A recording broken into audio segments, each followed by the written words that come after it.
على أشرف الأنبياء والمرسلين وخاتم النبيين أبي القاسم محمد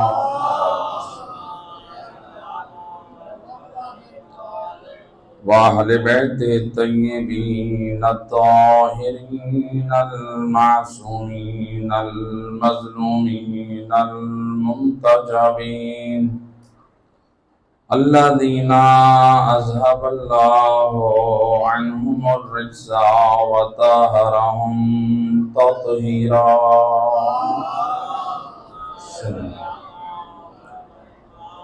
ولعنة الدائمة على أعدائهم أجمعين من يوم ظلمهم إلى يوم الدين.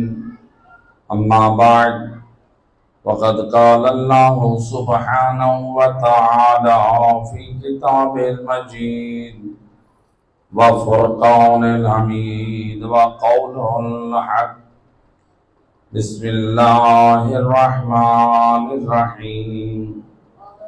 وعد الله الذين آمنوا وعملوا الصالحات لهم مغفرة وأجر عظيم. صلوات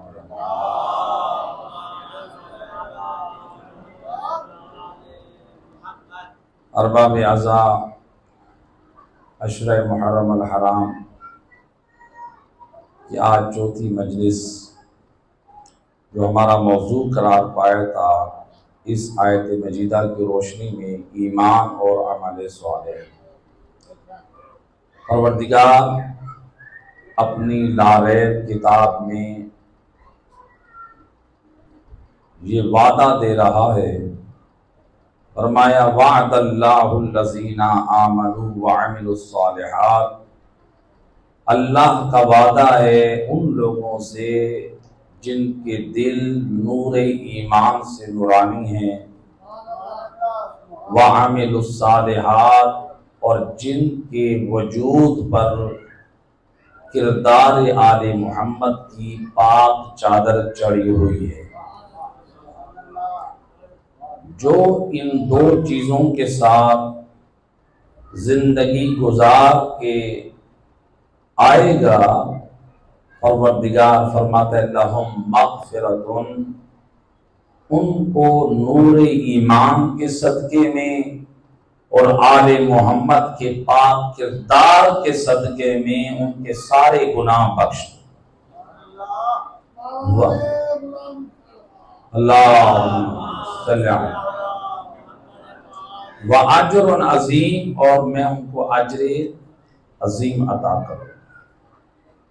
لہذا مومن کا ایمان اور عمل صالح، کل ہماری بات جہاں تک پہنچی تھی کہ مومن کون کامیاب ہے، نبی نے بتایا. مومن کس کردار کا مالک ہو، ائمہ اہل بیت نے سمجھا. یقیناً ہر صاحب ایمان کہتا ہے میں کامیاب. ہمارے پاس کسی کامیابی کی کیا کوئی سند ہے؟ مثلا میں کہوں میں کامیاب، آپ کہیں میں کامیاب، اور مومن کہے میں کامیاب، اور مومن کہے میں کامیاب. ہر ایک تو کہہ رہا ہے میں کامیاب. اور ہم میں سے اگر یہ دیکھیں جو دعویٰ دار کامیابی ہے، اگر ان کے اعمال اور کردار کی طرف دیکھیں تو سارے ایک دوسرے سے کچھ نہ کچھ فرق رکھتے ہیں. مثلا ایک مومن، دوسرا مومن، تیسرا مومن، چوتھا مومن، پانچواں، دسواں، سب نے کہا ہم کامیاب. ایک بندہ دیکھتا ہے ان 10 کے کردار میں بڑا فرق ہے. بھئی ان میں سے یہ تو ہیں دعوے دار، ان کے پاس کامیابی کی سند کیا ہے؟ کیا صرف یہی دعویٰ کر لیں ہم کامیاب ہیں؟ یہ کامیابی کی سند نہیں ہے، سند ہونی چاہیے۔ ایک مثال سے اس بات کو واضح کرو۔ دیکھیں، میں اور آپ بازار جاتے ہیں الیکٹرانک چیز خریدنے کے لیے، وہ کہتے ہیں یہ جو مشین خریدنا چاہ رہے ہیں یہ جو ہے جاپان کی، ہم کہتے ہیں آپ جاپان کی کہہ رہے ہیں، ٹھیک ہے، ہم اس کی جاپان کی اسٹیمپ دیکھیں گے اور جو اس کا بکلیٹ ہوتا ہے جو مشینری میں، ہمیں تاکہ اطمینان ہو واقعاً اس کا جاپان کمپنی کا ہونا ثابت ہے۔ آپ کو جاپانی کہا لیکن آپ نے دیکھا اس کے اوپر ایک سائڈ پہ لکھا ہوا چائنا، آپ کہیں دیکھیں انہوں نے دعویٰ جاپان کا کیا ہے، دی چائنا کیا، یہ 2 نمبری کی، ایسے بھی نہیں۔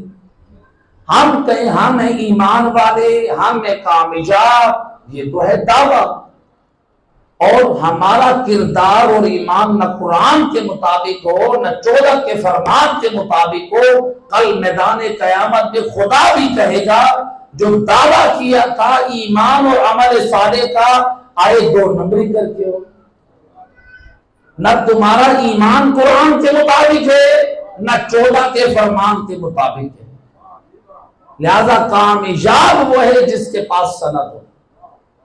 اب ہمارے پاس کیا سند ہونی چاہیے؟ ہم میں سے ہر ایک چاہتا ہے ہمارے پاس سند ہو، اور جب تک سند نہیں ہوگی ہم مطمئن نہیں ہو سکتے۔ اب ہم میں سے ہر ایک کو خود دیکھنا ہے میرا کردار کامیاب ہے یا نہیں، اور سند ہم سب کے پاس موجود ہے، لیکن اس سند میں ہم لوگ متوجہ نہیں۔ وہ سند کیا ہے؟ وہ سند اللہ نے قرآن کی شکل میں نازل کی جو ہم سب کے گھروں میں موجود ہے۔ ایک صلوات پڑھے محمد والی۔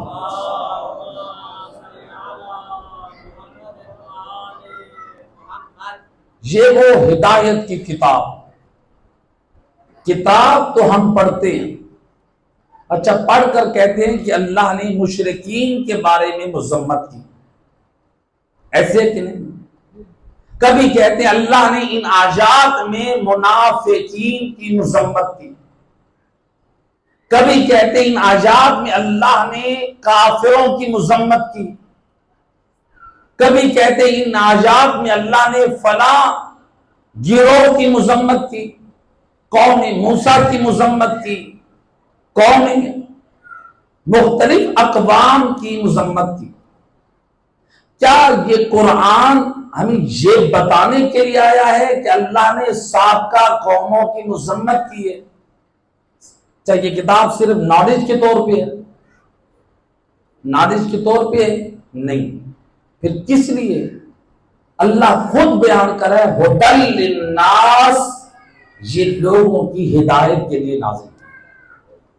اس میں جو سابقہ قوموں کے حالات ہیں وہ بتانا یہ مقصود ہے۔ دیکھو جس طرح ان قوموں نے انبیاء کے راستے پہ نہ چلے، آسمانی کتابوں کو چھوڑا، عذاب الہی کے مستحق ٹھہرے۔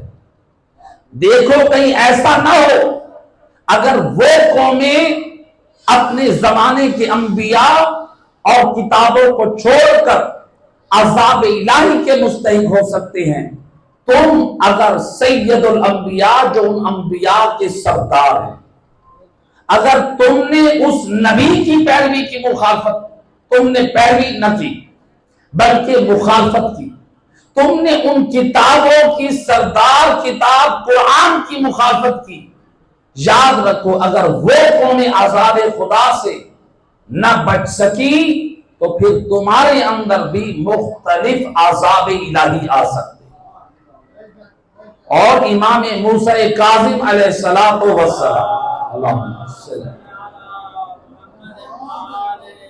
امام فرماتے ہیں انسان جیسے جیسے گناہوں کو نئے نئے طریقے تلاش کرتا ہے، پھر پروردگار ان کو نئی نئی بلاؤں میں مبتلا کر دیتا ہے۔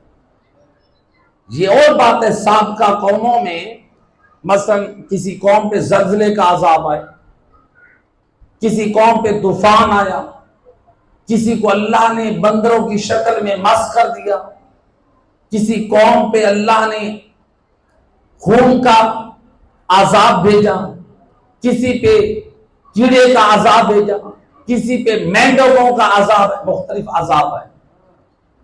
تو ہر زمانے میں ہر اعتبار سے مختلف عذاب تھے۔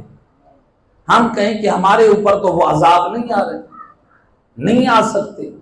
کتنی وبائیں اور بیماریاں اور مصیبتیں ہیں جو ہمارے اندر آتی ہیں اور جس سے انسان ہلاک ہو جاتا ہے۔ اس لیے امام جعفر صادق علیہ السلام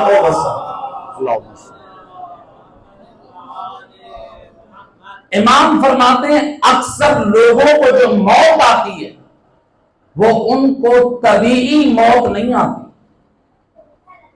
اللہ نے ان کی ایج مثلا کسی کی لکھی ہے 100 سال، لیکن خدا نے یہ بھی لوح محفوظ اس بات میں لکھ دیا اگر اس نے گناہوں کی زندگی گزاری یہ گناہ اس کی زندگی کو کمی کا سبب بنیں گے۔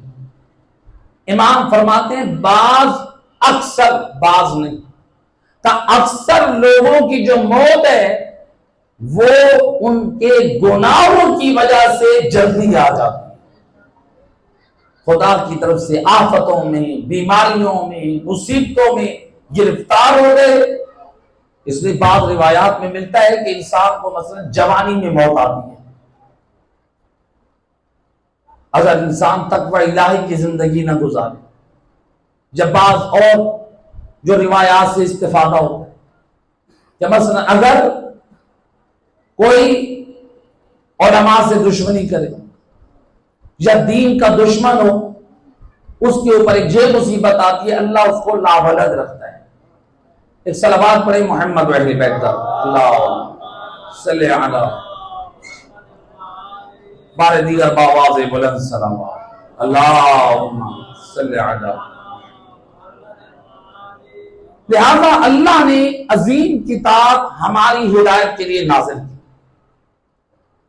قرآن کی دوسری سورت میں فرمایا ھدی للمتقین، ذالک الکتاب لا ریب فیہ، یہ وہ کتاب ہے جس میں ذرا برابر شک نہیں۔ ھدی للمتقین، یہ کتاب متقیوں کی ہدایت کرتی ہے۔ بعض لوگ یہ سوال کرتے ہیں کیا یہ قرآن صرف صاحب تقوی کی ہدایت کے لیے نازل ہوا؟ جبکہ ہمارے پاس تو تاریخی شواہد موجود ہیں۔ رسول اللہ جب قرآن کی آیات پڑھتے بعض مشرکین کے سردار رسول کی ان آیات کی تلاوت سن کر روتے۔ وہ مشرکین جو دن کو مخالفت کرتے رات کو نبی کی زبانی تلاوت قرآن سن کے روتے کہ خدا نے کیسی کیسی باتیں کی، کن کن چیزوں سے ڈرایا ہے۔ یعنی قرآن کی تلاوت کافروں اور مشرکین کے دلوں میں بھی خوف ڈالتا ہے۔ اب کافر، کتنے کافر ہیں جنہوں نے ہدایت حاصل کی، تو کیا قرآن سے کافر ہدایت حاصل نہیں کر سکتا؟ کر سکتا ہے۔ لہذا اسی لیے قرآن نے آواز دی ھدی للناس، لوگوں کی ہدایت کے لیے آیا۔ تو پھر دوسرے پارے میں، پہلے پارے میں دوسری سورت میں کیوں کہا ھدی للمتقین، یہ متقیوں کی ہدایت کرتا ہے۔ دونوں آیتوں کو سامنے رکھیں، اللہ دونوں آیتوں میں مقصد قرآن کو بیان کر رہا ہے۔ قرآن کے نازل ہونے کا مقصد ہے ہدایت کرنا، وہ تمام انسانیت کی ہدایت کرتا ہے، لیکن ہدایت حاصل کرنے کا کما حق کا جو حق ہے وہ استفادہ متقی اور پرہیزگار لوگ کرتے ہیں، کیونکہ جب وہ قرآن پڑھتے ہیں تو اپنے لیے کامیابی کے اصول دیکھتے ہیں۔ لہذا ہم یہ نہ سمجھیں قرآن میں اللہ نے مشرکین کی مذمت کی، اللہ نے کافروں کی مذمت کی، اللہ نے منافقین کی مذمت کی، اللہ نے جھوٹوں پہ لعنت کی، اللہ نے زانیوں کی مذمت کی، اللہ نے چور کی 4 انگلیاں کاٹنے کا حکم دیا، اللہ نے زانی کے اوپر حد جاری کرنے کا حکم دیا۔ ہم یہ کہیں قرآن میں اللہ نے فلاں کی مذمت کی، اللہ نے فلاں کی مذمت کی، بے شک کی۔ اب میں اور آپ یہ دیکھیں جہاں اللہ ان کی مذمت کر رہا ہے، کہیں ان آیات والی مذمت وہ کردار ہمارے اندر تو نہیں ہے۔ یہ نہ دیکھیں زانیوں کی مذمت کی ہے کہ دیکھیں ہماری زندگی میں یہ نجاست تو نہیں ہے۔ اگر کوئی زنا سے بچ جاتا ہے، اللہ سورہ نور میں فرماتا ہے یہ اللہ کا فضل ہے، یہ اللہ کی عنایت ہے۔ لہذا ہم یہ دیکھیں ہم قرآن میں کہاں ہیں۔ صرف یہ نہ دیکھیں اللہ مشرکین کی مذمت کر رہا۔ مشرکین کی مذمت کیوں ہوئی؟ ان کے غلط عقائد کی وجہ سے۔ اصلاح کرے، جو اللہ مشرکین کی مذمت کر رہا ہے وہ شرک کرتے ہیں، کہ وہ میرے اندر تو نہیں ہے۔ اللہ نے یہ نہیں کہا یہ خاص زمانے کے مشرکین کی مذمت ہے۔ قرآن نازل کیے قیامت تک، جب سے نازل ہوئے قیامت تک جتنے لوگ مشرکین ہیں قرآن ان سب کی مذمت کر رہا ہے۔ جتنے لوگ قرآن کے نازل ہونے سے لے کر قیامت تک منافقین ہیں قرآن سب کی مذمت کر رہا ہے۔ قرآن کے نازل ہونے سے لے کر قیامت تک جتنے لوگ جھوٹے ہیں قرآن ان پہ لعنت کر رہا ہے۔ لہذا ان میں ہم بھی شامل ہو سکتے ہیں۔ ہم یہ نہ دیکھیں کہ یہ قرآن کی آیات اور صورتیں ان کی مذمت میں۔ ہماری ہدایت کے لیے بہترین جو کتاب ہے وہ قرآن مجید۔ لہذا یہ کسی مولوی کی درست کی ہوئی کتاب نہیں ہے، یہ کسی مفتی کی بنائی ہوئی کتاب نہیں ہے، یہ وہ کتاب ہے جو سید الرسل نے وحی کے ذریعے سے ہم تک پہنچائی۔ اور یہ تو قرآن ہے، اسے معمولی نہ سمجھیں، یہ وہ قرآن ہے۔ آپ اس فرش عذاب پہ آئے ہیں، کس کی فرش عذاب پہ؟ امام حسین ابن علی کی، ایسے کہ نہیں۔ ہم یہ دیکھیں جس امام کی فرش عذاب پہ آئے ہیں اس امام کا تعلق قرآن سے کیا ہے۔ امام حسین کا ذکر آپ فرش عذاب سے علماء سے سنتے ہیں، ذاکرین سے سنتے ہیں، خطباء سے سنتے ہیں، آپ سب جانتے ہیں، لیکن توجہ کی ضرورت ہے۔ کیا سنتے ہیں؟ امام حسین کے سر نے نو کے نیزہ پہ تلاوت قرآن، ایسی ہے۔ کیا یہ بات صرف منبر پہ پڑھنے کے لیے ہے؟ کیا آپ امام حسین کی اس بات کو ذکر کریں امام کی عزت نمایاں ہو؟ یہ اس لیے زہرا کا لال نو کے نیزہ پہ تلاوت قرآن سنا کے بتا رہا ہے ہمارا سر تو کٹ سکتا ہے لیکن تلاوت قرآن ہم سے جڑا نہیں ہو سکتا۔ اللہ یا رسول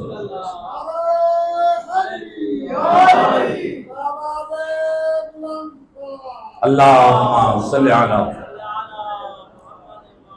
امام حسین پیغام حسینیت دے رہے ہیں، اپنی زندگی میں قرآن کی تلاوت کو شامل کرو جو ہدایت کے لیے نازل ہوئی ہے۔ آؤ آج ہم کربلا والوں کی یاد میں یہ اشرا کرتے ہیں، یہ مجالس یہ عزا کرتے ہیں۔ یقیناً یہ مجالس یہ ذکر ہمارے لیے ہدایت کا وسیلہ ہے، ہماری مغفرت اور نجات کا وسیلہ ہے۔ اگر ان مجالس میں مقصد کربلا ہو، ان مجالس میں تعلیمات قرآن ہوں، ان مجالس میں تعلیمات محمد و آل محمد ہوں، لہذا آئیں کربلا سے امام حسین نے عزاداروں کو کیا پیغام دیا۔ کتنے لوگ کہتے ہیں ہم حسینی ہونے پہ فخر کرتے ہیں، پھر وہی بات، ہم نے دعویٰ تو کیا ہے ہم حسینی ہیں، ہمارے پاس حسینی ہونے کا کوئی ثبوت ہے؟ اور امام حسین کربلا سے حسینیوں کو پیغام دے رہے۔ شب عاشور، آج ہمارے اکثر جوان، سب کی بات نہیں کر رہا ہوں، بہت دیندار نوجوان مومنین جو شب عاشور کو ائمہ ہدا کی تعلیمات کے مطابق اس کا احجاج کرتے ہیں، لیکن ہمارے کتنے افراد ہیں، کتنے اہل ایمان ہیں، کتنے عزادار ہیں، کتنے جوان ہیں جو شب عاشور کہ جو مقصد ہے اس کو فوت کر دیتے ہیں۔ ہم اپنی شب عاشور دیکھیں اور امام حسین کی شب عاشور دیکھیں۔ امام حسین کی شب عاشور کیا تھی؟ خیموں کے باہر تمام اصحاب موجود ہیں، امام حسین اپنے اصحاب کو جنت میں ان کے مقامات دکھا رہے ہیں۔ اب ان سب کو یقین ہے، والے سے جنت نے جنت دکھا دی، ہم نے کل جنت میں جانا ہے، یقین ہے یا نہیں؟ امام نے دکھا دیا، یقین ہو گیا۔ اب اس کے بعد یہ امام حسین کے اصحاب کہتے مولا جب جنت واجب ہو گئی، آپ نے بتا دیا، ہم نماز نہیں پڑھتے۔ تاریخ گواہ ہے امام حسین اور ان کے اصحاب نے بیٹھ کر رات کو نوافل ادا کی، واجب نمازیں نہیں پڑھی، مستحب نمازیں۔ امام حسین ان کو جنت دکھا چکے، انہوں نے نہیں کہا مولا جب جنت میں جانا ہے تو پھر نمازوں کی کیا ضرورت ہے؟ جسے آج جنت میں جانے کا یقین نہیں ہے، ولایت کے نام پہ نمازیں چھوڑ رہا ہے۔ کہتے ہیں کہ سجدہ تو کربلا والوں نے کیا تھا، بے شک سجدہ کربلا والوں نے کیا تھا۔ کہتے ہیں امام حسین کے بعد ہمارے سجدے کہاں؟ امام حسین کے بعد اگر سجدوں کی ضرورت نہ تھی تو پھر امام زین العابدین کیوں سجدے گزار بنے؟ پھر کیوں زین العابدین تھے؟ یہ کربلا کے بعد سید الساجدین اور زین العابدین کا لقب ملا ہے۔ لہذا امام حسین شب عاشور اصحاب جنت دیکھ چکے، امام حسین حسینی پیغام دے رہے، کیا فرماتے ہیں؟ انی احب الصلاۃ، میں حسین نماز سے محبت کرتا ہوں، میرا اللہ جانتا ہے میں حسین نماز سے محبت کرتا ہوں۔ مولا آپ تو پورے اصحاب کو جنت لے کے جا رہے ہیں اور پھر بھی نمازیں بتا رہی ہیں، حسینیت کو بدنام نہ کرو کہ جنت فرض ہو گئی ہے پھر نمازیں چھوڑ دو۔ بے شک جنت حسینیوں کی ہے، لیکن حسینیوں نمازی بن کر جاؤ، بے نمازی نہیں۔ حسین کہہ رہے مجھے نماز سے محبت ہے، انی احب الصلاۃ وتلاوۃ القرآن۔ دوسرا پیغام حسینیت دیا، مجھے تلاوت قرآن سے محبت ہے۔ وَقَسْرَةَ الدُّعَاء، مجھ حسین کو زیادہ دعائیں کرنا زیادہ پسند ہے۔ وَالْإِسْتِغْفَارِ، استغفار کرنا مجھ حسین کو بڑا پسند ہے۔ امام حسین نے پیغام حسینیت کربلا میں 4 چیزیں بیان کی شب عاشور۔ پہلی نماز، دوسرا تلاوت قرآن، تیسرا دعا کی کثرت، نمبر 4 استغفار۔ گویا امام حسین بتا رہے ہیں، آپ نے بتا دیا کربلا سے، اے لوگوں یاد رکھو کوئی بھی کہے میں حسینی ہوں، اس کے دعوے پہ نہ جانا۔ میں نے کربلا سے حسینی ہونے کی 4 علامتیں بیان کی۔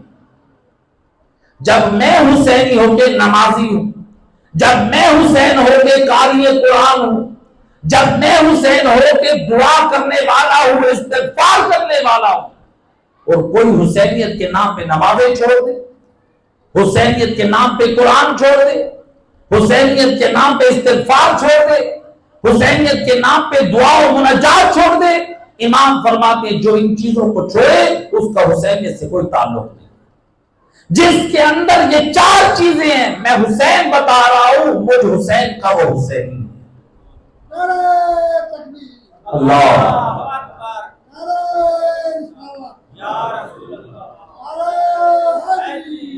یا علی اللہم صلی علی محمد وآل محمد۔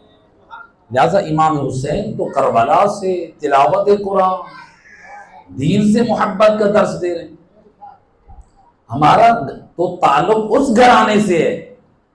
13 رجب پہ یا مختلف مناسبتوں پہ جب مولا علی کے فضائل میں جب بیان کرتے ہیں تو کس طرح آپ نعرے اور داد دیتے ہیں کہ مولا علی جب نبی کے ہاتھوں پہ آئے تو آپ نے فرمایا یا علی اقرا، اے علی پڑھ۔ تو علی مولا فرماتے ہیں یا رسول اللہ میں کیا پڑھوں؟ تورات پڑھوں، زبور پڑھوں، انجیل پڑھوں یا قرآن پڑھوں؟ تو سید رسول فرماتے ہیں اے علی قرآن پڑھ۔ اللہ اکبر، نبی کے ہاتھوں پہ اگر علی نے پڑھا ہے تو قرآن پڑھا۔ تو آپ تو اس گھرانے سے محبت رکھتے ہیں جو دنیا میں آئے تو تلاوت قرآن، جو دنیا سے جائیں تو تلاوت قرآن۔ ہمارا تعلق اس گھرانے سے اور ہماری زندگی میں تلاوت قرآن نہ ہو۔ تلاوت قرآن روایت میں ہے امام علی ابن ابی طالب علیہ الصلوۃ والسلام اللہم صلی علی محمد، اصول کافی کی روایت ہے، امام فرماتے ہیں جس گھر میں تلاوت قرآن اور کثرت سے استغفار ہوتا ہے وہاں پر 3 سعادتیں ہوتی ہیں۔ جس گھر میں کیا ہو؟ تلاوت قرآن اور ذکر الہی۔ امام فرماتے ہیں پہلا، جس گھر میں تلاوت قرآن اور ذکر الہی ہو اس گھر میں اللہ کی رحمت اور برکت کا نزول ہوتا ہے۔ کتنے لوگ ہیں کہتے ہیں فلاں کام کر لیں ہمارے گھر میں رحمت اور برکت ہے۔ مولا علی کہہ رہے ہیں رحمت اور برکت کو لانا چاہتے ہیں قرآن کی تلاوت کریں۔ پھر امام فرماتے ہیں دوسرا، جو گھر میں تلاوت قرآن اور ذکر الہی کرتا ہے اس کے گھر سے شیاطین دور رہتے ہیں۔ شیاطین، اس کے کئی معنی ہیں۔ شیاطین سے کیا مراد ہے؟ خود وہ شیاطین بھی ہیں، ابلیس، اس شیاطین سے مراد جنات بھی ہو سکتے ہیں، اس سے مراد شیطانی امور بھی ہو سکتے ہیں، یعنی اس گھر میں شیطانی کام نہیں ہوں گے۔ کیوں نہیں ہوں گے؟ جب گھر میں تلاوت قرآن ہو رہی ہے، ترجمہ قرآن پڑھے گا، انسان کے اندر حیا آئے گی، حرام کو چھوڑے گا، واجبات کا پابند بنے گا، تو لہذا اس گھر میں شیطان نہیں آئے گا۔ ایک معنی یہ بھی ہے۔ تیسرا، امام فرماتے ہیں اس گھر میں رحمت کے فرشتے آ کے آباد ہو جاتے ہیں۔ مجھے تو کائنات میں ایک گھر ملا ہے تاریخ میں، وہ ہے علی و بطول کا، جس گھر میں ملائکہ آ کر جناب سیدہ کی چکی کو چلاتے تھے، جناب سیدہ کی آنکھ لگ گئی تو آپ کی تسبیح کو پڑھتے رہتے تھے، حسن و حسین کا جھولا جلاتے تھے۔ یہ عظمت اگر بخشی ہے اللہ نے تو زہرا کے گھر کو۔ اللہ صلی علی محمد۔ اور امام فرماتے ہیں اگر کوئی تلاوت قرآن کرے اس کے گھر میں رحمت کے فرشتے آ کر آباد ہوتے ہیں۔ اللہ اکبر، آ کر جاتے نہیں ہیں، وہیں پر رہتے، ان کا بھی گھر ہو جاتا ہے وہ۔ امام علی فرماتے ہیں جو شخص تلاوت قرآن اور ذکر الہی کو چھوڑتا ہے اللہ ان سعادتوں کو بدبختی میں بدل دیتا ہے۔ یہ قرآن کی تلاوت کو چھوڑنے کی دنیاوی سزا ہے، کیا مولا؟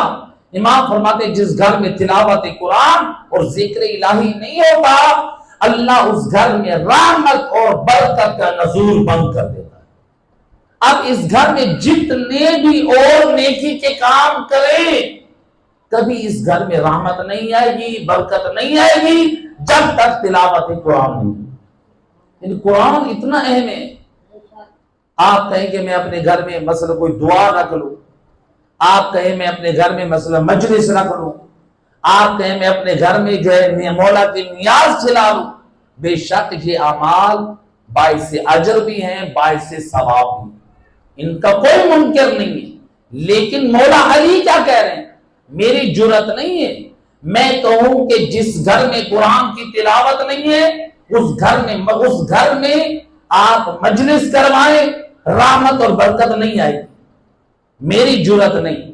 لیکن مولا علی ہمیں سمجھا رہے ہیں، مولا علی بتا رہے جس گھر میں تلاوت قرآن نہیں ہے اس گھر میں رحمت اور برکت نہیں ہے، چاہے آپ اس گھر میں نیاز کریں، چاہے آپ اس گھر میں مجلس کریں، چاہے آپ اس گھر میں دعائیں مانگیں، چاہے آپ اس گھر میں جتنے نیک کام کریں۔ مولا علی کہہ رہے زبان عصمت سے بول رہے میری جرت نہیں ہے، یہ امام کہہ رہے لہذا اپنی اصلاح کریں، جتنے بھی نیک اعمال بجا لاتے بجا لائیں، لیکن قرآن کو اپنے گھر کی تلاوت کی زینت کراؤ۔ ایک مل کے صلوات پڑھے محمد۔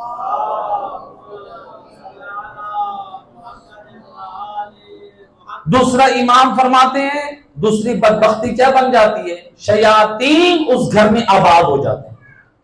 آپ دیکھ لیجئے، تجربہ کیجئے، آپ کے ارد گرد وہ لوگ جو قرآن کی تلاوت نہیں کرتے، جو قرآن کا ترجمہ نہیں پڑھتے، دین پر عمل نہیں کرتے، ذرا دیکھیں ان کے گھر میں کتنے شیطانی کام ہیں۔ ان گھروں میں آپ کو نماز پڑھنے والے لوگ کم نظر آئیں، ان گھروں میں باپردہ خواتین کم نظر آئیں گے، ان گھروں میں حرام سے بچنے والے جوان کم نظر آئیں گے۔ کہاں جا رہے ہیں آج ہمارے جوان؟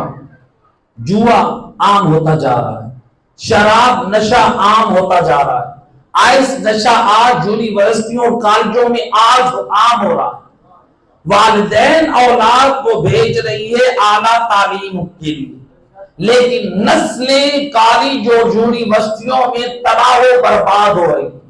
اس کا ریزن کیا ہے؟ ہم اپنی نسلوں کو دنیاوی تعلیم تو دے رہے ہیں، نہ ان کو قرآن کی تعلیم دی، نہ ان کو دین کی تعلیم۔ یہ ہماری نسلیں برباد ہو رہی۔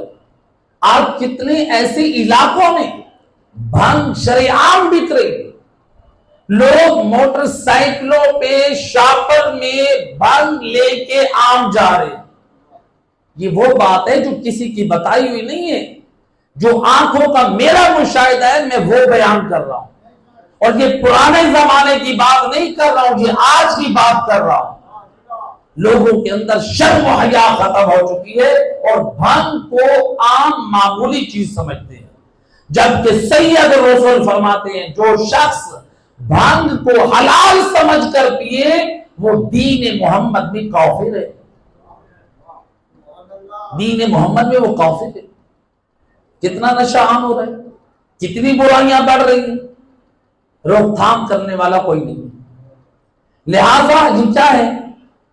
قرآن کی تعلیمات گھر میں نہیں ہے، ہماری نسلیں بھی برباد ہو رہی ہیں، ہمارے جوان بھی برباد ہو رہے ہیں، ہمارے گھر کی خواتین حیا ختم ہوتی جا رہی ہے۔ سید الرسل حضرت محمد مصطفیٰ صلی اللہ علیہ وآلہ وسلم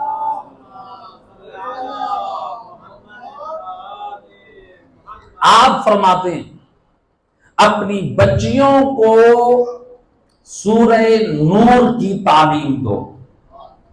رسول اللہ فرماتے ہیں ذرا سورہ نور کو آپ بھی پڑھیں، کبھی زیادہ لمبی نہیں ہے، پڑھیے تو صحیح۔ اللہ سورہ نور میں ہمارے لیے ہدایت کے کیا پیغام دے رہا، اور خواتین کو خاص طور پہ، تاکہ اس سورت کے پڑھنے سے خواتین اپنی عفت کی حفاظت کرے،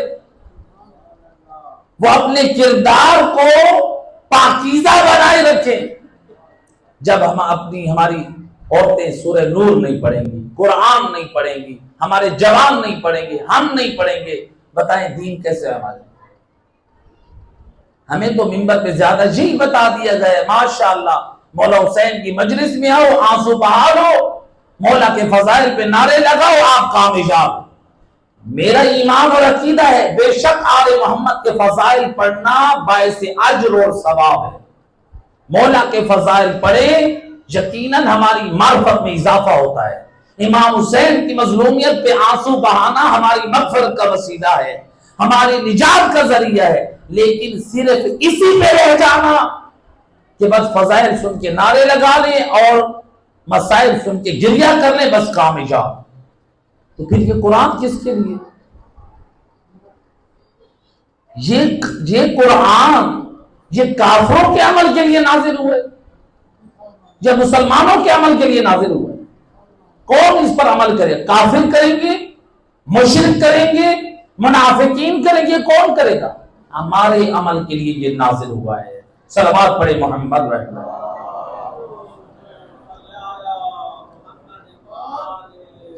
صحیح امام فرماتے ہیں تیسری جو مصیبت، امام فرماتے ہیں رحمت کے فرشتے اس گھر سے دور ہو جائیں۔ رحمت کے فرشتے اگر تلاوت قرآن اور ذکر الہی ہے تو رحمت کے فرشتے اس گھر میں آباد ہوں گے، اگر تلاوت قرآن چھوڑی رحمت کے فرشتے اس گھر سے دور بھاگیں گے، نفرت کریں گے۔ اللہ اکبر۔ آج بہت سارے اہل ایمان کا اعتقاد ہے، کہتے ہیں ہم اپنے گھر میں مجلس ایمان کرواتے ہیں تاکہ آل محمد کی ارواح ہمارے گھر آ جائے۔ بہت سارے اہل ایمان یہ اعتقاد رکھتے ہیں ملائکہ آئیں، ائمہ ہدا کی پاک ارواح آئیں۔ امام علی کیا کہہ رہے ہیں؟ امام فرماتے ہو علی والا بھول میں نہ رہے، بے شک آل محمد کی مجالس اور ذکر کو جتنا ہو سکے عام کریں، اپنے گھروں میں کریں، عزا خانوں میں اہتمام کریں۔ آل محمد کے ذکر کا بڑا اجر بھی ہے، بڑا ثواب بھی ہے۔ لیکن امام علی کیا کہہ رہے ہیں؟ امام فرماتے ہیں جس گھر میں تلاوت قرآن ذکر الہی نہیں ہے رحمت کے فرشتے اس گھر سے دور، اس گھر کو پسند نہیں کرتے۔ اب میرا آپ سے سوال، جو لوگ یہ اعتقاد اور ایمان رکھتے ہیں ہم مجلس کرائیں گے آل محمد ہمارے گھر آئیں گے، مولا علی کہتے ہیں قرآن نہیں پڑھو گے ملائکہ نہیں آئیں گے۔ اب آپ لوگوں نے بتانا ہے ملائکہ افضل ہیں یا آل محمد؟ آل محمد افضل ہے۔ خود معصوم سے روایت ہے ان الملائکہ خدامنا و خدام شیعتنا، ملائکہ ہمارے اور ہماری شیعوں کے غلام ہیں۔ شیعوں کا رتبہ ملائکہ سے بھی افضل ہے، معصوم کی زبان۔ اب اگر جس گھر کو ملائکہ پسند نہیں کرتے، ذرا اب آپ جواب دیں کیا اس گھر کو آل محمد پسند کریں گے؟ جس گھر میں ملائکہ داخل نہیں ہونا چاہتے کیا اس گھر میں آل محمد داخل ہوں گے؟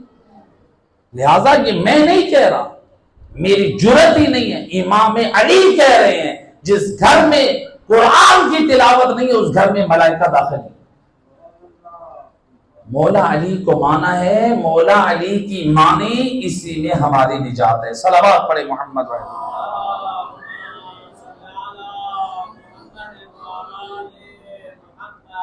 بار دیگر بآواز بلند صلوات۔ قرآن ہماری زندگیوں میں کتنا ضروری ہے۔ امام علی رضا علیہ الصلوۃ والسلام، اللہم صلی۔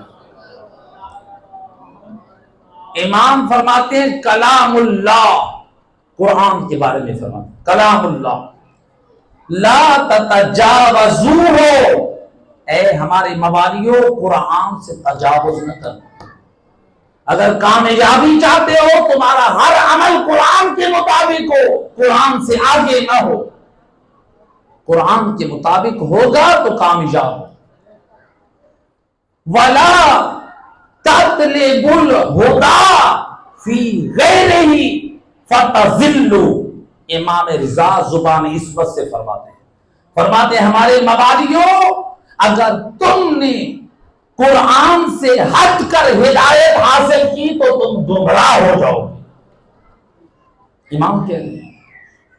لہذا قرآن کے مطابق اور امام حسن مجتبی علیہ الصلوۃ والسلام، اللہم صلی علی، امام فرماتے ہیں مجھے تعجب ہے، امام فرماتے ہیں جب تمہارے درمیان قرآن جیسی کتاب موجود ہے پھر تم گمراہ کن باتوں کی طرف توجہ کیوں کرتے ہو؟ قرآن سے فیصلہ کر۔ بہت سارے جوان، بہت سارے لوگ آ کر پوچھتے ہیں قبلہ ہم کہاں جائیں؟ علماء کو سنتے ہیں ان کی بات کچھ ہوتی ہے، خطباء کو سنتے ہیں ان کی بات کچھ ہوتی ہے، ذاکرین کچھ کہتے ہیں، ہم کہاں جائیں؟ میں یہ جواب دیتا ہوں آپ کہیں نہ جائیں، آپ قرآن کی مانیں جس قرآن کو زہرا کے لال نے نو کے نیزہ پہ سنا ہے، آپ اس قرآن کی مانیں۔ اس لیے سید الرسل اور امام صادق سے روایت ہے، فرماتے ہیں ہماری احادیث کو قرآن پر پیش کرو، اگر قرآن کے موافق ہو تو لے لو، اگر ٹکراتی نظر آئے تو دیوار پہ دے مارو۔ وہ ہماری طرف جھوٹ اور من گھڑت ہے۔ لہذا قرآن ہم سب کو صاحب ایمان بنانا چاہتا ہے، ہم سب کو باکردار بنانا چاہتا ہے۔ یہ پچھلے دنوں غدیر کے بعد، چونکہ میں ذرا میڈیا سے ٹچ رہتا ہوں، وہ اس وجہ سے اپنی نوجوان نسل کی اصلاح اور ہدایت کے لیے کہ کتنی خرابیاں آ رہی ہیں اور ان کی ہدایت کس طرح کی جائے۔ ایک خطیب سلطان الجہلاء، میں تو اس کو یہی کہوں گا، وہ سلطان العلماء، جو لقب دیا سلطان العلماء نہیں، سلطان الجہلاء، لہذا مسیریوں کا باپ، وہ برملا کہہ رہا ہے ایک غلط فہمی، کہتا ہے کہ امام رضا سے روایت ہے کہ عید غدیر کا دن جب آتا ہے تو اللہ ملائکہ سے کہتا ہے جشن مناؤ، جشن مناؤ، یعنی تم اب اپنے الفاظ پہ پھر وضاحت کرتا ہے، جشن مناؤ یعنی نمازیں چھوڑو، جو اللہ کی تسبیح کر رہے ہیں، رکوع کر رہے ہیں، سجدہ کر رہے ہیں۔ پھر اس نے کہا کہ مولا علی کا ناج البلاغہ میں جو خطبہ ہے، امام فرماتے ہیں ملائکہ سجدے میں رہتے ہیں، قیام میں رہتے ہیں، رکوع میں رہتے ہیں، جو ناج البلاغہ کا جملہ ہے۔ کہا کہ امام علی کہتے ہیں کہ ملائکہ عبادت میں رہتے ہیں، اور امام رضا کیا کہتے ہیں؟ جب غدیر کا دن آتا ہے تو اللہ کہتا ہے تم علی کی ولایت کا جشن مناؤ۔ گویا جو امام علی نے بتایا فرشتوں کا کام ہے عبادت کرنا، اب جب غدیر کا دن آتا ہے تو اللہ کہتے ہیں اب اپنی نمازیں، اپنی عبادتیں چھوڑ دو، صرف جشن مناؤ۔ تو اب گمراہ کرنے کے لیے کیا کہتا ہے؟ جب ملائکہ علی کی ولایت پہ عبادتیں چھوڑ سکتے ہیں، میری اور تیری نمازیں کام، یہ قوم کو گمراہ کرنے کی۔ اب ذرا ہم دیکھیں یہ کہنا کہ ولایت علی پہ وہاں جو روایت میں خوشی کا ذکر ہے، وہ جشن، وہ ہماری طرح ملائکہ نہیں مناتے جو ائمہ ہدا کے جشن کے نام پہ ہم بھنگڑے ڈالتے ہیں، ائمہ ہدا کے نام پہ جشن پہ ہم ڈول بجاتے ہیں، امام بارگاہوں کا تقدس پامال کرتے ہیں۔ آیت اللہ محمد تقی بہجت کتنا عظیم جملہ وہ فرما گئے، وہ کہتے ہیں اے عزادارو یہ امام بارگاہ اس کے تقدس کا خیال کریں، یہ شبیہ حرم امام حسین ہے، اس میں کوئی ایسا کام نہ کریں جس میں زہرا کے لال کے مقصد کی پامالی ہو، امام حسین علیہ السلام کی ہٹک اور توہین لازم ہے۔ اپنی امام سے بتائیں کیا آپ میں سے کوئی پسند کرتا ہے امام حسین کے حرم میں جا کے ڈھول بجائے، وہاں پر ناچے؟ تو پھر امام بارگاہوں میں جشن کی راتوں میں یہ جو ڈھول بجاتے ہیں کیا امام حسین راضی ہیں؟ یہ جو ناچتے ہیں کیا امام صاحب راضی ہیں؟ اگر عبادت معاف ہوتی 18 ذی الحجہ کی خوشی میں، ولایت کے نام میں، وہ تو صرف 18 ذی الحجہ کا نہیں کہہ رہا تھا بے دین، وہ چاہتا تھا ولایت کا جشن جب بھی مناؤ بس وہی مناؤ، نماز کی ضرورت نہیں، وہ نماز سے عاری کرنا چاہتا ہے۔ اگر ولایت نماز سے آزاد کرانے کا نام ہے تو پھر ائمہ خدا نے یوم غدیر والے دن اعمال میں نماز کا ذکر کیوں کیا کہ زوال سے پہلے یہ نماز پڑھے، یہ عمل کرے۔ امام فرماتے ہیں جو زوال کے قریب نماز اور عمل انجام دے وہ ایسے ہے جیسے غدیر خم میں رسول کی خدمت میں حاضر ہو کے علی کے ہاتھ پہ بیعت کی۔ مفاتیح الجنان پڑھیں، اقبال الاعمال سید ابن طاؤس کی کتاب پڑھیں، علامہ مجلسی کی کتاب، کتنی اعمال کی کتابیں۔ مومن جب تک آل محمد کی تعلیمات کی طرف توجہ نہیں کرے گا اصلاح نہیں ہو۔ لہذا یاد رکھیں ہم دنیا میں جب آئے ہیں ہم یہ کہیں اپنی مرضی سے زندگی گزاریں، ہم کامیاب ہیں، ہمارے پاس پیسہ آ گیا، ہمارے پاس مکان آ گیا، ہماری اولادیں ہیں، ہمارے پاس بینک بیلنس ہے، ہماری اچھی جاب ہے، ہمارے پاس پراپرٹی ہے، ہم کامیاب ہیں، یہ ہمارا دعویٰ ہے۔ ذرا قرآن سے پوچھیں قرآن کیا کہتا ہے؟ اللہ قرآن میں فرماتا ہے قد افلح من زکاہا۔ قرآن نے آواز دی یاد رکھ اس قسم کے باطل خیالات سے آزاد ہو جا، یہ سمجھنا پراپرٹی جائیدادوں مال اولاد سے تو کامیاب ہے۔ اللہ فرماتا ہے قد افلح من زکاہا، جس نے اپنے نفس کو پاک کیا ہے وہی کامیاب ہے۔ اللہ یا رسول اللہ،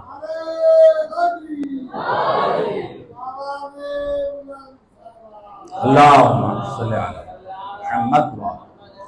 اس لیے سید الرسول کی خدمت میں ایک جوان آیا، یا نبی اللہ میں سادہ مزاج کا بندہ ہوں، ذہن میں کچھ بیٹھتا نہیں ہے، یا رسول اللہ مجھے کوئی آسان سا عمل بتائیں جس سے مجھے جنت کی ضمانت مل جائے۔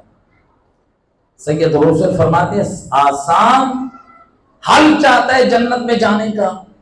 فرماتے ہیں پھر یاد رکھ تو اپنا ایک قدم اپنی خواہشات نفس پر رکھ، تیرے دوسرے قدم کا جنت میں جانے کی ضمانت میں نبی دیتا ہوں۔ اپنی خواہشات کو تو ختم کر، پھر میں جانوں اور جنت جانوں، میں تیری جنت کی ضمانت دیتا ہوں۔ لہذا یہ دین بڑی مشکلوں سے آل محمد نے بچایا ہے، اور اس دین کے بچانے میں ایک بڑی قربانی سفیر حسین مسلم ابن عقیل کی، اجر و کمال اللہ زادہ مسلم سفیر حسین، جس کے حق میں زہرا کلال حسین کوفہ والوں کو لکھ کے کہہ رہا ہے انی باعث الیکم، میں تمہاری طرف اس کو بھیج رہا ہوں جو میرا بھائی ہے، اخی وابن عمی میرا چچا زاد ہے، وثقتی میرا قابل اعتماد ہے۔ یہ وہ سفیر حسین جب کوفہ والوں نے بے وفائی کی، اب سفیر حسین کیا کرے؟ کوفہ کی گلیوں میں سارا دن تھک کے بیٹھے ہیں ایک مقام پر، یا اندر سے ایک مومنہ آئی جس کا نام طوعہ ہے۔ اے جوان کیوں بیٹھا ہے؟ بتانا چاہتی یہ شریفوں کا محلہ ہے۔ ہائے ہاشمی جوان کسی غلط ارادے سے نہیں بیٹھا، بی بی ہے ضعیفہ میں اجنبی ہوں، پیاسا ہوں، جناب طوعہ پانی کا کاسا لے کر آئی، پیا۔ اب کچھ دیر بعد دیکھا ابھی تک یہ جوان بیٹا ہے، کہا فَاذْهَبْ إِلَىٰ أَهْلِكَ، اپنے بچوں کی طرف جا، میرے دروازے پہ کیوں بیٹھا ہے؟ حضرت مسلم ابن عقیل سفیر حسین اپنی مجبوری کو بیان کر کے کہتے ہیں مجھے پہچان، انا مسلم ابن عقیل، میں مسلم ابن عقیل ہوں۔ ضعیفہ کہتی ہے تو مسلم ابن عقیل ہے، جان گئی تو حسین کا سفیر ہے۔ یہ سننا تھا جب بی بی نے دروازہ کھول دیا، اہلن بکا، اے سفیر حسین خوش آمدید، میرے گھر میں آ جا۔ میں کہوں گا مسلم تو خوش نصیب ہے، کوفہ میں جب جاننے والی پہچان گئی تو مسلم حسین کا بھائی بن کر آیا ہے، اور بی بی نے تیرا استقبال کیا۔ اور میں قربان جاؤں، جب علی کی بیٹیاں کوفہ میں آئی، اسی کوفہ میں شہزادیاں بن کر رہ رہی تھی، اور جب اسی کوفہ میں آئی، استقبال کس طرح ہوا؟ علی کی بیٹیوں کے ہاتھ رسیوں میں بندھے اور سر پہ چادریں نہیں ہے، شرابی یہ اشکیاء تماشا دیکھ رہے ہیں۔ اجرکم اللہ زادارو، حضرت مسلم بی بی کے گھر میں اندر گئے، اس کا ایک بیٹا تھا۔ جب اس کو خبر ہوئی سفیر حسین ہمارے گھر آ چکا ہے، اس مرحوم نے جا کر مخبری کر دی۔ رات کا کچھ حصہ مسلم سوئے، یا خواب میں علی ابن ابی طالب کو دیکھا، کہتے ہیں مسلم ذرا جلدی کرو، اجرکم اللہ زادارو۔ حضرت مسلم جب بیدار ہوئے نماز کے بعد، تاکہ بعد میں ابھی مصروف ہے، یا ان کے کانوں میں گھوڑوں کے ٹاپوں کی آواز آئی۔ روایت کا جملہ، مسلم غیرت مند تھا کہ اس بی بی کے گھر کی حرمت پامال نہ ہو۔ روایت کہتی ہے مسلم نے اس موسنا کے شکریہ کو ادا کرتے ہوئے نبی کی شفاعت کی امید دلائی۔ میں کہوں گا مسلم، ایک ضعیفہ کے پردے کا اتنا خیال، ہے یہی کوفہ، ہے علی کی پردے دار بیٹیاں، ہے میں نے نجف میں ارباب اعزاز سے ایک روایت سنی تھی، نقل کر رہے تھے کہ ایک دن جب جناب زینب کوفہ میں آئی تو کوفہ کے مرد مولا علی کے پاس آئے، کہا یا امیر المومنین، ہماری عورتیں چاہتی ہیں ہمیں آپ کی بیٹی زینب قرآن کا درس دے، آپ اپنی بیٹی سے سفارش کریں۔ امام فرماتے ہیں کوفہ کے مردوں، میں زینب سے پوچھ کے بتاؤں گا۔ جب امام بیٹی کے پاس آئے، کہا بیٹا زینب، اور کوفہ کی خواتین چاہتی ہے تیرے پاس درس قرآن میں حاضر ہو۔ اے علی کی بیٹی کیا کہتی ہے؟ کہتی ہے بابا کوفہ کے مردوں سے کہے اپنی خواتین کو کہہ دے، اے زینب بھیڑ اور مجمع سے گھبراتی ہے، اے تھوڑی تھوڑی کر کے آئے، اور میں کہوں گا علی کی بیٹی اور تیری اپنی قسمت، اے تو عورتوں سے گھبرا رہی تھی، اے آج یہی کوفہ کا بازار، اے کوفہ میں شرابی ہے، اجرکم اللہ زادارو۔ اے حضرت مسلم، اے کوفہ کی گلیوں میں جنگ لڑ رہے ہیں، کوئی گرم پانی ڈال رہا ہے، کوئی پتھراؤ کر رہا ہے، کوئی تیر و تلوار کا وار کر رہا ہے، یا ایک لعین نے گھڑ سے وار کیا، اور حضرت مسلم پر زور کا اثر ہے، سنبھل نہ سکے، یہ اشکیاء نے جھگڑ لیا، حضرت مسلم کو لے کر دار الامارہ میں پہنچے۔ ادھر سے ابن زیاد کھڑا ہے، حضرت مسلم نے کچھ نہ کہا، سپاہی کہتا ہے اے مسلم تو نے امیر کو سلام نہ کیا، اور میں قربان مسلم تیری معرفت پہ اور تیری عظمت پہ سلام، اور دار الامارہ میں ابن زیاد کی طرف دیکھ کے کہتے ہیں لیسا امیری سوى الحسین، اور مسلم نے اگر اپنا امیر مانا ہے وہ فقط زہرا جلال حسین اجرکم علی اللہ دارو، روایت کا جملہ اے مسلم کو لے لے دار الامارہ پر جلال نے سر قلم کیا اور مسلم کا لاشا گرا دیا۔ اے مسلم کا لاشا کس نے اٹھایا، کیسے اٹھایا؟ ذرا میں آپ سے پوچھتا ہوں، ہمارے یہاں دستور ہے اگر کوئی عمارت سے گر کے مر جائے، اگر کوئی عمارت میں دب کے مر جائے، اگر کسی کا ایکسیڈنٹ ہو مر جائے تو لوگ کیا کرتے ہیں؟ جلدی سے چار پائی لاتے ہیں اور اس میت کو، اس جنازے کو اٹھاتے ہیں، اس کے غسل کفن کا انتظام کرتے ہیں، اس کے ورثاء کو بلاتے ہیں۔ مجھے بتائے اور جب مسلم کا لاشا آیا کس نے اٹھایا؟ تاریخ کہتی ہے مسلم کے لاشے کے پاؤں میں وہ اشقیاء نے رسی کو باندھا یا کوفہ کے بازاروں میں گھسیٹا۔ ہے سب مسلم کا کہاں ہے؟ بعض ارباب منبر بیان کرتے اور جب علی کی بیٹی پہنچی شام یا شام کی بھیڑ میں، ہائے علی کی بیٹی، اور جہاں شامی ہائے علی کی بیٹی کو کہہ رہے ہیں یہ باغی کی بہن آئی ہے اجرکم علی اللہ زادارو، یا جہاں پہ بی بی زینب نے ایک آواز سنی، آواز آئی السلام علیکم یا بنت رسول اللہ، اے بنت رسول بی بی زینب اور میرا سلام ہو۔ ایک مرتبہ علی کی بیٹی نے دائیں بائیں اے دیکھ کے حیران ہوئی، اے شام کے بازار میں علی کی بیٹی پہ سلام کرنے والا کون ہے؟ یا بالوں کا پردہ ہٹایا کیا دیکھا؟ اور شام کے دروازے پہ مسلم کا سر لٹکا ہے، بھیا مسلم آپ ہے۔ اے کریم مہربان اللہ